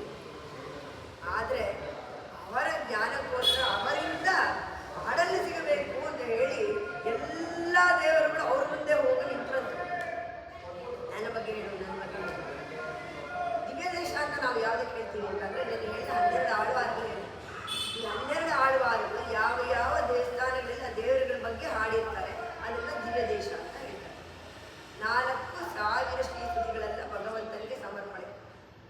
ಅದರಲ್ಲಿ 10 ಕಣ್ಣಿನಂಚು ಶಿರುತ್ತಾಂಬು, 11 ಸಂಪೂರ್ಣವಾದ ಆಚಾರ್ಯರು. ಹೇಗೆ ಅಂತಂದ್ರೆ, ಮೊದಲ ಕವಿ ಆಳ್ವಾರನ್ನ ರಾಮಾಯಣದ ಶತ್ರುಘ್ನನಿಗೆ ಹೋಲಿಕೆಯನ್ನ ಮಾಡಿದ. ಶತ್ರುಘ್ನನ ಏನು ವಿಶೇಷ? ಶತ್ರುಘ್ನನು ಮೊದಲ ಕವಿ ಆಳ್ವಾರ ಇಬ್ಬರು. ಹೇಗೆ ಅಂದ್ರೆ, ಲಕ್ಷ್ಮಣ ರಾಮನ ಕೈಂಕರ್ಯವನ್ನು ಮಾಡೋದಕ್ಕೆ ಅವನ ಜೊತೆ ಹೊರಟ್ಬಿಟ್ಟ. ಅವನ ಕೈಂಕರ್ಯವನ್ನೇ ಮಾಡ್ತಾ ಇದ್ದ. ಶೇಷ ಶೇಷಿ ಭಾವ, ಅವನ ಒಡೆಯ, ನಾನು ಅವನ ದಾಸ, ನಾನು ಅವನಿಗೆ ಕೈಂಕರ್ಯವನ್ನು ಮಾಡಬೇಕು ಅಂತ ಹೇಳೋದು ಸೇವಕ ಯಜಮಾನನ ಸಂಬಂಧವನ್ನ ಲಕ್ಷ್ಮಣ ಇಲ್ಲಿ ಅವನಿದ್ದೇನೋ ಅವನ ಕೈಂಕರ್ಯ ಮಾಡ್ದ. ಆದರೆ ಭರತ ಏನ್ ಮಾಡ್ತಾ ಇದ್ದ? ಅವನ ಜೊತೆ ಹೋಗ್ಲಿಲ್ಲ. ಇಲ್ಲಿ ನಂದಿಗ್ರಾಮದಲ್ಲಿ ಇಟ್ಕೊಂಡು ರಾಮನಾಜ್ಞೆಯನ್ನ ಪಾಲನೆ ಮಾಡಿದ. ಅವನ ಅನಂತರ ಕಥೆಗಳೆಲ್ಲ ರಾಮಾಯಣದೆಲ್ಲರಿಗೂ ಗೊತ್ತು. ಅವನಾಮೇಲೆ ಮಾವನ ಮನೆಯಿಂದ ಬಂದಾಗ ಇಲ್ಲಿ ಬಂದು ಏನು ಪ್ರಸಂಗಗಳು ಅಂತ ತಿಳ್ಕೊಂಡು ಅವನು ಮತ್ತೆ ಹೋಗ್ತಾನೆ ರಾಮನಿಗೆ. ಆಗ ರಾಮ ಅಲ್ಲಿ ಹತ್ತಿರದಲ್ಲಿ ಇರ್ತಾನೆ. ಅವನು ಮತ್ತೆ ರಾಜ್ಯವನ್ನು ತಿರುಗಿಸ್ಕೊಂಡ್ಬಿಟ್ಟು ರಾಮನ ಕರ್ಕೊಂಡ್ಬರ್ತೀನಿ ಅಂತ ಹೇಳಿ ಪೂರ್ತಿ ಸೈನ್ಯದೊಂದು ಹೋಗ್ತಾನೆ ಭರತ. ಅವನಿಗೆ ರಾಮ ಅಂದ್ರೆ ಅಷ್ಟೊಂದು ಪ್ರಿಯ. ನನಗೆ ರಾಮ ಒಬ್ಬರೇ ಸಾಕು, ಇದೆಲ್ಲ ಏನು ಬೇಡ, ರಾಮ ಮತ್ತೆ ಬರಬೇಕು ಅಂತ ಹೇಳಿ ಹೋಗ್ತಾನೆ. ಅವನು ಸೈನ್ಯದೊಂದಿಗೆ ಬರ್ತಿರ್ಬೇಕಾದ್ರೆ ಎಷ್ಟು ಅವನ ಕೈಕರ್ಯದಲ್ಲೇ ಲಕ್ಷ್ಮಣ ಇದ್ರು ಅವರೆಲ್ಲ ಆಲೋಚನೆಗಳು ಹೇಗಿರುತ್ತೆ, ರಾಮನ ಆಲೋಚನೆ ಹೇಗಿತ್ತು ಆ ಸಂದರ್ಭದಲ್ಲಿ, ಲಕ್ಷ್ಮಣ ಹೇಗಿರುತ್ತೆ. ಲಕ್ಷ್ಮಣ ಮರ ಹತ್ತಿ ನೋಡ್ತಾನಂತೆ, ಏನೋ ಸೈನ್ಯಗಳೆಲ್ಲ ಬರ್ತಾ ಇದೆ ಅಂತ ಗೊತ್ತಾಗುತ್ತೆ. ಲಕ್ಷ್ಮಣ ಬಂದು ಹೇಳ್ತಾ ಇರುತ್ತೆ ರಾಮನ ಹತ್ರ, ಭರತ ಸೈನ್ಯದೊಂದಿಗೆ ಬರ್ತಾ ಇದ್ದಾನೆ, ಅವರ ತಾಯಿ ಏನೋ ಒಂದು 14 ವರ್ಷ ಸಮಯ ತಗೊಂಡಿದ್ದಾಳೆ, ನೀನು ಆಮೇಲೆ ಬಂದು ಮತ್ತೆ ಎಲ್ಲಿ ರಾಜ್ಯವನ್ನ ತಗೋತೀಯೋ ಅಂತ ಹೇಳಿ ನಿನ್ನ ಮೇಲೆ ಯುದ್ಧ ಮಾಡೋದಕ್ಕೆ ಸೈನ್ಯದೊಂದಿಗೆ ಬರ್ತಾ ಇದ್ದಾನೆ. ಅಲ್ಲಿ ಸೈನ್ಯ ಅಲ್ಲ, ಇಡೀ ಅಯೋಧ್ಯ ನಗರನೇ ಬಂದ್ಬಿಡ್ತಾ ಇರುತ್ತೆ, ಸಾಕೇದ ಗುರಿನೇ ಬರೀ. ಯಾಕಂದ್ರೆ ನಾನು ಕರ್ಕೊಂಡ್ಬರ್ತೀನಿ, ನಾನು ಬರ್ತೀನಿ ರಾಮನ ಕರ್ಕೊಂಡು. ರಾಮನಿಂದ ಹೊರಟಾಗ ಅಯೋಧ್ಯೆಯಲ್ಲಿ ಯಾರು ರೀತಿ ಎಲ್ಲರೂ ನಿಂದನೇ ಹೊರಟ್ರಂತ, ನಾವು ಬಂದ್ಬಿಡ್ತೀವಿ ನಿನ್ನ ಜೊತೆ, ನಾನು ಯಾರು ನೀನೇ ಇದ್ದ ನಮ್ಗೆ ಅಯೋಧ್ಯೆನೇ ಬೇಡ ಅಂತ. ಹಾಗಾಗಿ ರಾತ್ರಿ ನದಿಯನ್ನು ದಾಟಬೇಕಾದ್ರೆ ಎಲ್ಲ ಮಲಗಿದ್ದಾಗ ಅವನನ್ನ ರಥವನ್ನು ಅಲ್ಲೇ ಅವ್ರು ಮಾತ್ರ ಹೋಗ್ತಾಗುತ್ತೆ. ಯಾಕೆಂದ್ರೆ ಇವ್ರು ಬಂದು ಎಲ್ಲರೂ ಬರ್ತಾರೆ, ಗುರುತುಗಳು ಗೊತ್ತಾಗುತ್ತೆ.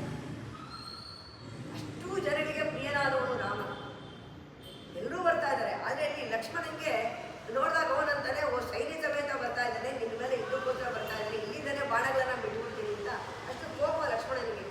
ಏನಕ್ಕೆ ಅವ್ರ ಕೋಪ ಅಂದರೆ, ರಾಮನಿಗೇನು ಆಗಬಾರ್ದು, ನನ್ನ ಭಗವಂತನಿಗೆ ಏನು ಆಗಬಾರ್ದು, ಅದಕ್ಕೋಸ್ಕರ ಕೋಪ ಅವನಿಗೆ. ಆಗ ರಾಮ ಹೇಳ್ತಾನೆ, ಭರತ ಆ ಥರ ನಾನು ಅಲ್ಲವೇ ಅಲ್ಲ, ಇನ್ನು ಸ್ವಲ್ಪ ಶಾಂತ ಚಿತ್ತನ ಅಂತ ಹೇಳಿ ಭರತ ಬಂದ ಮೇಲೆ ನಂತರದ ಪ್ರಸಂಗಗಳೆಲ್ಲರಿಗೂ ಗೊತ್ತಿದೆ.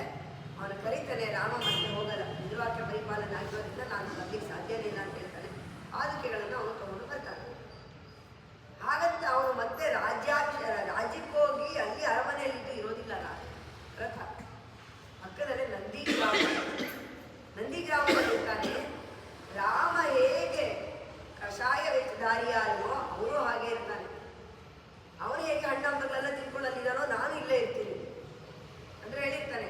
14 ವರ್ಷ ಮುಗಿದು ಒಂದು ಕ್ಷಣ ಮುಂದಕ್ಕೆ ಹೋದ್ರೂ ನಾನು ಬೆಂಕಿಗೆ ಆಹುತಿ ಆಗೋಗ್ತೀನಿ, ನೀನಿಲ್ಲದೆ ನಾನು ಬದುಕೋದಿಲ್ಲ ಅಂತ ಹೇಳಿರ್ತಾನೆ. ಆ ರೀತಿಯಾದಂತಹ ಪ್ರೀತಿಯನ್ನ ಉಳ್ಳವನು ಭರತ.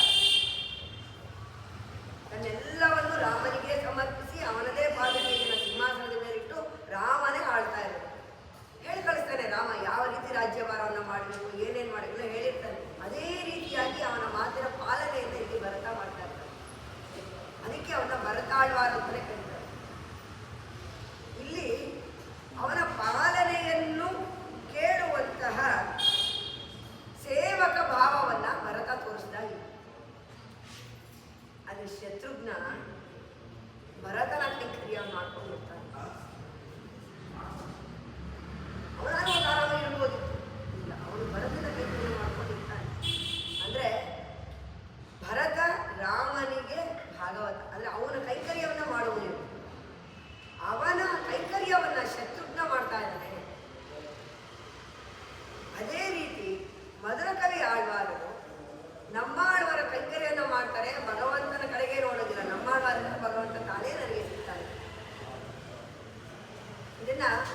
ಪಂಚಮೋಪಾಯ ಅಂತ ಹೇಳ್ತಾರೆ, ಚರಮೋಪಾಯ ಅಂತ ಹೇಳ್ತಾರೆ. ಆ ರೀತಿಯಾಗಿ ಮಧುರಕವಿ ಆಳ್ವಾರರು ನಮ್ಮಾಳ್ವಾರನ ಕೈಂಕರ್ಯ ಮಾಡಿಕೊಂಡಿರ್ತಾರೆ.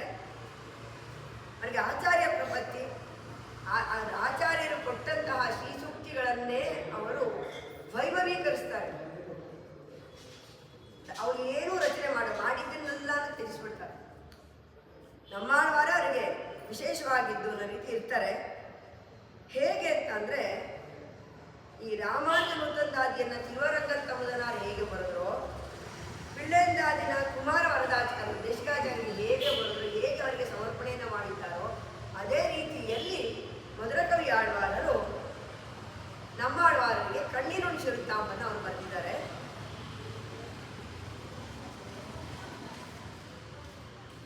ಕಣ್ಣಿನುಣ್ ಶಿರುತ್ತಾಂಬಿನಲ್ಲಿ ಏನಿದೆ ವಿಶೇಷ, ಯಾವ ರೀತಿ ಅದು ವಿಶೇಷ? ಇವಾಗ ಗೊತ್ತಾಯ್ತು ಅವ್ರು ಹೇಗೆ ಕೈಂಕರ್ಯವನ್ನ ಅವರು ಮಾಡ್ತಾ ಇದ್ರು, ಅವರಿಗೆ ಅವರ ಆಚಾರ್ಯನಾಗಿ ಹೇಗೆ ಅವರನ್ನು ಸ್ವೀಕರಿಸಿದ್ರು.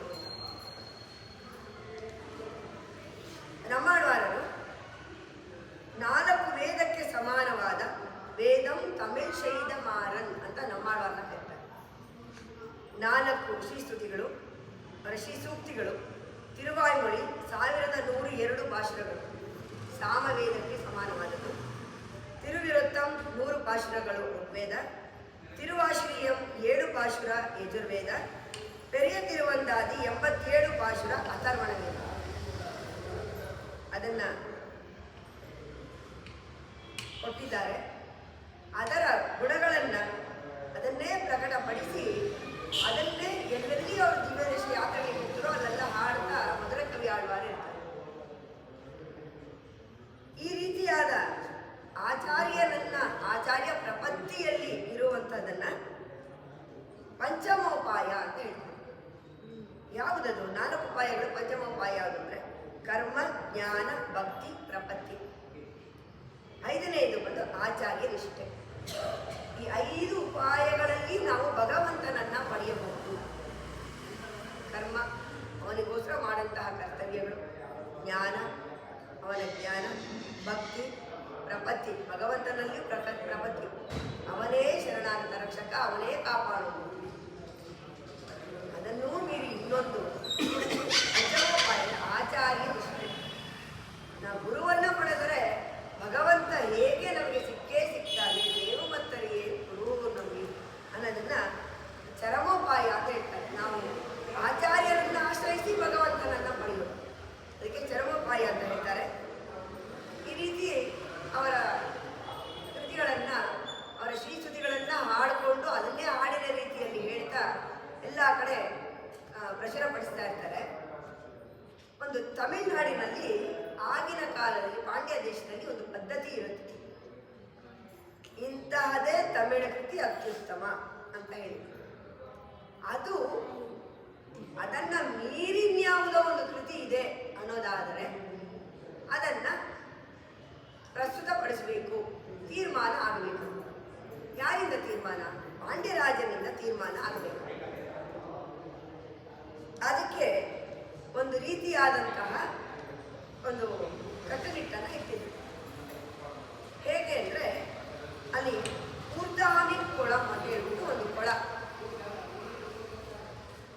ಆ ಕೊಳದಲ್ಲಿ ಒಂದು ಚಕ್ರ ರೀತಿಯಾಗಿ ಒಂದು ಅಲ್ಲಿ ಮೊದಲು ಯಾವುದು ಉತ್ತಮವಾದ ಕೃತಿ ಅದನ್ನ ಇಟ್ಟಿದ್ರು, ನಂತರ ಯಾವುದು ಇನ್ನೊಂದು ಬರುತ್ತೆ ಕೃತಿ ಅದನ್ನ ಇಟ್ಟು ಆ ಚಕ್ರ ತಿರುಗುವಾಗ ಏನ್ ಮಾಡುತ್ತೆ, ಯಾವುದು ಅದಕ್ಕೆ ಅಂದರೆ 2 ಕಂಪ್ಯಾರಿಸನಲ್ಲಿ ಉತ್ತಮವಾಗಿರುತ್ತೋ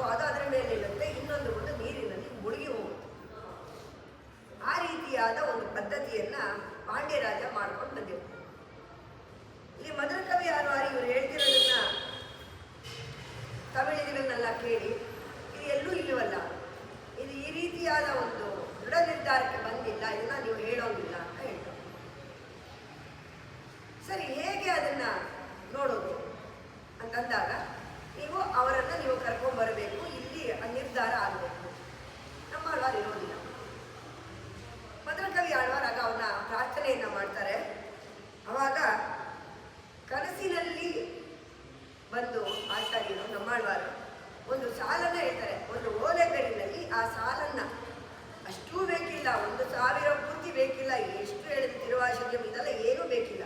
ಒಂದೇ ಒಂದು ಸಾಲನ್ನು ಒಂದು ಓಲೆಗರಿಯಲ್ಲಿ ಬರೆದು ಅದನ್ನು ನೀನು ತಗೊಂಡೋಗಿ ಅಲ್ಲಿ ಕೊಡು ಅಂತ ಹೇಳ್ತಾರೆ. ಅದನ್ನು ತಿರುವಾಯ್ಮೊழிಯಿಂದ ಬಂದಿರುತ್ತದು ಒಂದು ಸಾಲದು. ಕಣ್ಣನ್ ಕಳಲಿ ನಣ್ಣು ಮನಮುನ್ನೀರ್ ಎಣ್ಣು ತಿರುನಾಮಂ ತಿಣ್ಣಂ ನಾರಣಮೇ. ಅದು ಒಂದೇ ಸಾಲನ್ನು ಬರೆದು ಅಲ್ಲಿ ಹೋಗಿ ಅವರು ಕೊಡ್ತಾರೆ. ಈ ಥರ ನಮ್ಮ ಆಚಾರ್ಯರು ಬರೋದಿಲ್ಲ, ಅವರ ಪರವಾಗಿ ಅವರು ಇದನ್ನು ಕೊಟ್ಟಿದ್ದಾರೆ, ನಾನು ತಂದಿದ್ದೀನಿ ಅಂತ. ಸರಿ, ಆ ಪದ್ಮ ಸರಸ್ಸಲ್ಲಿ ಅವರದೇ ಆದ ರೀತಿಯಲ್ಲಿ ಆ ಪರೀಕ್ಷೆಗೆ ಅದನ್ನು ಇಟ್ಟಾಗ ಬೇರೆ ಎಲ್ಲ ಗ್ರಂಥಗಳು ನೀರಲ್ಲಿ ಹೊರಟೋಗುತ್ತೆ, ನಮ್ಮಾಳ್ವಾರು ಮಾತ್ರ ಮೇಲುತ್ತೆ. ಅಂದರೆ ಅಲ್ಲೂ ಕೂಡ ಮಧುರಕವಿ ಆಳ್ವಾರರು ಹೇಗೆ ನಮ್ಮಾಳ್ವಾರು ಅವರ ಆಚಾರ್ಯರ ಒಂದು ಆ ಕೃತಿಗಳನ್ನೇ, ಶ್ರೀ ಸೂಕ್ತಿಗಳನ್ನೇ ಎಷ್ಟು ವಿಶೇಷವಾಗಿ ಹೇಳ್ತಿದ್ರು, ಅವರ ಆಚಾರ್ಯ ಪ್ರಪತ್ತಿ ಹೇಗಿತ್ತು ಅನ್ನೋದನ್ನ ಅಲ್ಲಿ ಅದರಲ್ಲೂ ತೋರಿಸ್ಕೊಟ್ಟಿದ್ದಾರೆ. ನಂತರ ಇವರು ಮಧುರಕವಿ ಆಳ್ವಾರರು ಅವ್ರನ್ನ ಧ್ಯಾನಿಸ್ತಾರೆ. ಅವರ ಧ್ಯಾನದಲ್ಲಿ ಅವ್ರು ಹೇಗಿದ್ದಾರೆ ಅನ್ನೋದು ಅವರಿಗೆ ಗೊತ್ತಾಗುತ್ತೆ. ಅವರು ಮರದ ಪಟ್ಟಣಲ್ಲೇ ಮೊದಲಿಂದ ಇರೋದ್ರಿಂದ ಅವ್ರು ಹೇಗಿದ್ದಾರೆ, ಅವ್ರು ಏನು ಅನ್ನೋದು ಯಾರಿಗೂ ಗೊತ್ತಿಲ್ಲ. ಹಾಗಾಗಿ ಕೇಳಿದಾಗ ಅವ್ರು ಹೇಳ್ತಾರೆ, ಅವರು ನನಗೆ ನಿಮ್ಮ ತಿರುಮೇನಿ ಏನು ಅನ್ನೋದು ನನಗೆ ಗೊತ್ತಾಗಿದೆ. ನಿಮ್ಮನ್ನ ಅನುಸರಿಸುತ್ತಿರೋ ಇಷ್ಟೊಂದು ಜನ ಇದ್ದಾರಲ್ಲ, ಅವ್ರಿಗೆಲ್ಲ ನಿಮ್ಮ ತಿರುಮೇನಿ ಬೇಕು, ಅದನ್ನು ನೀವು ದಯಪಾಲಿಸಬೇಕು ಅಂತ ಕೇಳಿದಾಗ ನಮ್ಮಾಳ್ವಾರು ಹೇಳ್ತಾರೆ, ಈ ಪಕ್ಕದಲ್ಲಿ ಅಲ್ಲೇ ತಾಮ್ರಪರ್ಣಿ ನದಿ ಇರುತ್ತೆ, ಅಲ್ಲಿ ಇಷ್ಟು ನೀರು ಬೇಕು, ಇಷ್ಟೇ ನೀರು ಒಂದು ಗಾತ್ರವನ್ನು ಹೇಳ್ತಾರೆ. ಅದನ್ನು ತಗೊಂಬಂದು ಒಂದು ಇದರಲ್ಲಿ ನಾನು ಬರ್ತೀನಿ ಅಂತ ಹೇಳ್ತಾರೆ. ಆದರೆ ಅವ್ರು ಹೇಳಿದ್ದು ಸ್ವಲ್ಪ ಕಮ್ಮಿ ಗಾತ್ರದ ನೀರು. ಯಾರ್ಯಾರು ನಮ್ಮಾಳ್ವಾರನ್ನ ನೋಡಿದ್ರಿಂದ ಇದು ಆಳಾಡ್ತಿರ್ನಲ್ಲಿ ಗೊತ್ತಾಗುತ್ತೆ, ತುಂಬ ಚಿಕ್ಕ ಮೂರ್ತಿಯು. ಸರಿ, ಅಷ್ಟು ಬೇಡ, ಜಾಸ್ತಿ ನೀರು ತಂದು ಹಾಕಿದ್ರೆ ತುಂಬ ದೊಡ್ಡದಾಗಿ ಬರ್ತಾರೆ ಇಲ್ಲ, ಇದರಲ್ಲಿ ತುಂಬ ನೀರನ್ನು ತರ್ತಾರೆ, ಅಲ್ಲಿ ಹಾಕ್ತಾರೆ. ಆದರೆ ಅವರು ಬಂದಂತಹ ರೀತಿಯೇ ಬೇರೆ. ಇವರಿಗೆ ಗೊತ್ತಾಗತ್ತೆ ನಮ್ಮಳವರು ಆ ಥರ ಇಲ್ಲ ಅಂತ. ಅವರು ಇದರಲ್ಲಿ ಜ್ಞಾನದಲ್ಲಿ ಬಂದಿರ್ತಾರೆ. ಅವ್ರಿಗೆ ಇವ್ರಿಗೆ ಮಧುರಕವಿ ಆಳ್ವಾರ ಗೊತ್ತಿಲ್ಲ, ಯಾಕೆಂದರೆ ಅವ್ರ ಜ್ಞಾನ ಸಮಸ್ಯೆಗೆ ಬಂದಿರ್ತಾರೆ. ಅವಾಗ ಮತ್ತೆ ಪ್ರಾರ್ಥನೆಯನ್ನು ಮಾಡ್ತಾರೆ, ಇಲ್ಲ ನಮ್ಮಿಂದ ತಪ್ಪಾಯಿತು, ಆದರೆ ನೀವು ಈ ರೀತಿ ಇಲ್ಲ, ನಿಮ್ಮ ತಿರುಮೇನಿ ಹೇಗಿದೆ ಆ ರೀತಿ ಎಲ್ರಿಗೂ ಬರಬೇಕು, ಎಲ್ಲರ ಜ್ಞಾನಕ್ಕೆ ನೀವು ಗೊತ್ತಿರಬೇಕು ಅಂತ ಅಂದಾಗ ಮತ್ತೆ ಅವರ ಕೈಂಕರ್ಯಗಳಿಗೆಲ್ಲ ನೀವು ಬೇಕು ಆ ರೀತಿಯಾಗಿ ಅಂತಂದಾಗ ಅವ್ರು ಹೇಳ್ತಾರೆ, ಅವರು ಬಂದು ರಾಮಾನುಜರು ನಂತರ ದಿನಗಳಲ್ಲಿ ಬಂದು ವೇದಗಳಲ್ಲಿ ಶ್ರೀವೈಷ್ಣವ ಇದನ್ನು ಸಿದ್ಧಾಂತವನ್ನು ತೋರಿಸಿಕೊಡುವವರು. ಹಾಗಂತೇಳಿ ಮತ್ತೆ ಅಷ್ಟೇ ನೀರನ್ನು ತರ ಕೇಳ್ತಾರೆ. ಮಾಡಿದಾಗ ಆಳ್ವಾರು ಬರ್ತಾರೆ. ಮಧುರಕವಿ ಆಳ್ವಾರಿಂದಾನೇ ನಮ್ಮ ಆಳ್ವಾರು ಎಲ್ರಿಗೂ ಸಿಕ್ಕಿತ್ತು.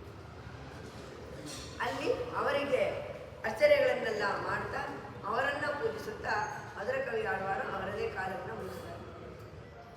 ನಂತರದಲ್ಲಿ ಇದೇ ರೀತಿಯಾಗಿ ಕಾಲಮಾನದಲ್ಲಿ ಮತ್ತೆ ಎಲ್ಲ ನಾನಾ ರೀತಿಯ ಪ್ರಬಂಧಗಳೆಲ್ಲ ಇದಾಗುತ್ತೆ, ಹೊರಟೋಗುತ್ತೆ. ಆಗ ಈ 10 ಪಾಶುರಗಳೆಲ್ಲ ಉಳ್ಕೊಂಡಿರುತ್ತೆ. 1000ರಲ್ಲಿ 10 ಪಾಶುರಗಳು ಯಾವುದು ನಾಥಮುನಿಗಳು ಬರ್ತಾರೆ, ಅವರಿಗೆ ಗೊತ್ತಾಗುತ್ತೆ. ಇದು ಸಮಯ ಆಗಿದ್ದರಿಂದ ಸ್ವಲ್ಪ ಇದನ್ನು ಹೇಳ್ತಾ ಇದ್ದೀನಿ. ಈ ಕಣ್ಣಿನೊಳು ಚಿರುತ್ತಾಂಬನ್ನ 12,000 ಬಾರಿ ನಾಥಮುನಿಗಳು ಪಠಿಸಿದ್ರಿಂದ ಮತ್ತೆ ನಮ್ಮಾಳ್ವಾರು ಬಂದು ಅವರ ಈ ಶ್ರೀ ಸೂಕ್ತಿಗಳನ್ನೆಲ್ಲ ಕೊಟ್ಟಿದ್ದಲ್ಲದೆ ಎಲ್ಲ ಆಳ್ವಾರ ಶ್ರೀ ಸೂಕ್ತಿಗಳನ್ನು ನಾಥಮುನಿಗಳಿಗೆ ಕೊಡ್ತಾರೆ. ನನಗೆ ನಾಥಮುನಿಗಳಿಂದ ನಮಗೆ ಮತ್ತೆ ನಾನಾಯಿತು. ಇದು ತುಂಬ ಶಾರ್ಟಾಗಿ ಹೇಳಿರುವಂತಹ ಕತೆ. ಹೇಗೆ ಕಣ್ಣಿನೊಂದು ಚಿರುತ್ತಾಂಬ ಅನ್ನೋದು 11 ಇದರಲ್ಲಿ ಯಾವ ರೀತಿ ಹೇಳಿದ್ದಾರೆ. ಮೊದಲನೇ ಒಂದು ಪಾಶುರ, ಕಡೆಯ ಒಂದು ಪಾಶುರನ ಮಾತ್ರ ಹೇಳ್ತೀನಿ. கண்ணினும் சிறு தாம்பிலான் கட்டுண்ட பண்ணிய பெருமாயன் என்னப்பனில் நன்னித்தென் குருகோ நம்பி என் அக்கால் அன்னிக்கும் ಅಮೋದೂರುಂ ಎನ್ನಾಮಕ್ಕೆ. ನೆನ್ನೆಯ ದಾಮೋದರನ ಕಥೆನೇ ಇದು. ಕಣ್ಣಿನುಂ ಶಿರತ್ತಾಂಬು ಅಂದರೆ ಕಣ್ಣಿ ಗಂಟುಗಳ ಇರುವಂತಹ ನುಡುಪಾದ ಚಿಕ್ಕದಾದ ಹಗ್ಗದಿಂದ ಕಟ್ಟಿಸಿಕೊಂಡವನು ದಾಮೋದರ. ನೆನ್ನೆ ತಾನೇ ಹೇಳಿದ್ವಿ, ಯಶೋದೆ ಕೃಷ್ಣನನ್ನ ಕಟ್ಟಿದ್ದು ಅಂತ ಹೇಳಿ. ಆ ರೀತಿ ಮಾಡಿದಂತಹ ಆ ಸೌಶೀಲ್ಯವನ್ನ ತೋರಿಸಿದಂತಹವನ ಭಗವಂತನ ಆಶ್ಚರ್ಯಕರವಾದ ಶಕ್ತಿಯುಳ್ಳವನಾದಂತಹ ಸ್ವಾಮಿಯನ್ನ ಎಲ್ಲವನ್ನೂ ಬಿಟ್ಟು ನಾನು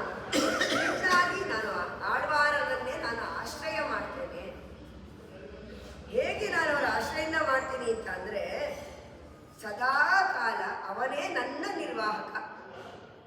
ಅವನನ್ನ ಬಿಟ್ಟು ಆ ಕೃಷ್ಣನನ್ನೇ ಬಿಟ್ಟು ನನ್ನ ಆಚಾರ್ಯನನ್ನ ನಾನು ಆಶ್ರಯ ಮಾಡ್ತೀನಿ. ಅವನೇ ನನ್ನ ನಿರ್ವಾಹಕ. ಹೇಗೆ ಅಂತ ಅಂದ್ರೆ ನನ್ನ ಆಚಾರ್ಯನ ಹೆಸರನ್ನ ಹೇಳಿದ್ರೆ ಅನ್ನಿಕ್ಕೂ ಅಮುದೂರು. ಅಮುದು ಅಂದ್ರೆ ಅಮೃತ. ಸದಾ ಕಾಲ ನಾಲಿಗೆಯಲ್ಲಿ ಅಮೃತ ಉಂಟಾಗತ್ತೆ. ಅಮೃತ ಸವಿಸುತ್ತೆ, ಸುರಿಯುತ್ತೆ ಅಮೃತ. ಆ ರೀತಿಯಾಗಿ ಉತ್ತಮವಾದ ಭಾವನೆಯನ್ನ ಆಚಾರ್ಯರ ಮೇಲೆ ಮಧುರಕವಿ ಆಡಿದ್ದಾರೆ. ಅವರು 11 ಪಾಶುರಗಳು ಇದೇ ರೀತಿ ಬರುತ್ತೆ. ಪ್ರತಿಯೊಂದರಲ್ಲೂ ಅವರು ಆಚಾರ್ಯರನ್ನೇ ಹೊಗಳಿ ಮಾಡಿರುವಂಥದ್ದು. ಹೇಗೆ ತಿರುವರಗತ್ತಮ್ಮದನಾರು ರಾಮಾನುಜನ ಹೊಗಳಿ ಬರೋದು, ಅದೇ ರೀತಿ ಇವರು ತನ್ನ ಆಚಾರ್ಯನಾದ ನಮ್ಮಾಳ್ವಾರನ್ನೇ ಹೊಗಳಿ ಹೇಳಿರುವಂತಹ ಪಾಶುರಗಳಿದು.